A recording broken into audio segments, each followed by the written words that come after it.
নরসিংদীর পলাশের সুস্বাদু আনারস দেশ জুড়ে খ্যাতি অর্জন করেছে। স্বাদ ও গুণগত মানের কারণে ঘোড়াশাল জাতের এই আনারসের রয়েছে আলাদা পরিচিতি। এই জাতের আনারসের জনপ্রিয়তা থাকায় দিন দিন বাড়ছে চাষাবাদও।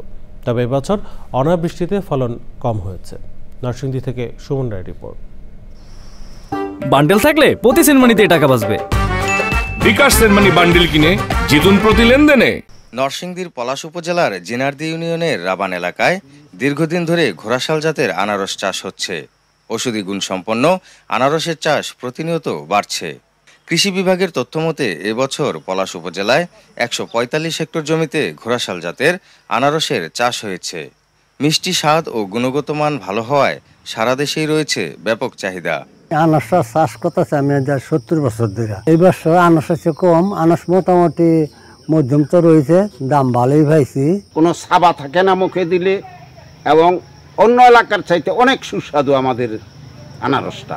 রাবানে বেশিরভাগ আনারস চাষ হয় সনাতন পদ্ধতিতে। এবছর আবাদ বাড়লেও অনাবৃষ্টিতে ভালো ফলন পাননি চাষিরা।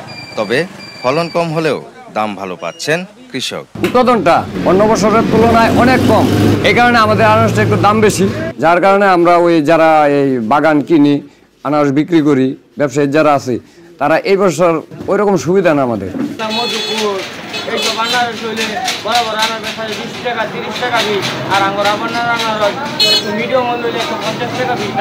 আনারসের চাষ বাড়াতে কৃষকদের প্রযুক্তি সহায়তা ও পরামর্শ দিচ্ছে স্থানীয় কৃষি বিভাগ। আমার উপর সহকারী কৃষি কর্মকর্তাবৃন্দ সহ আমরা মনিটরিং এবং বিভিন্ন ধরনের পরামর্শের মাধ্যমে তারা এই ধরনের সুমিষ্ট আনারস চাষ করছে।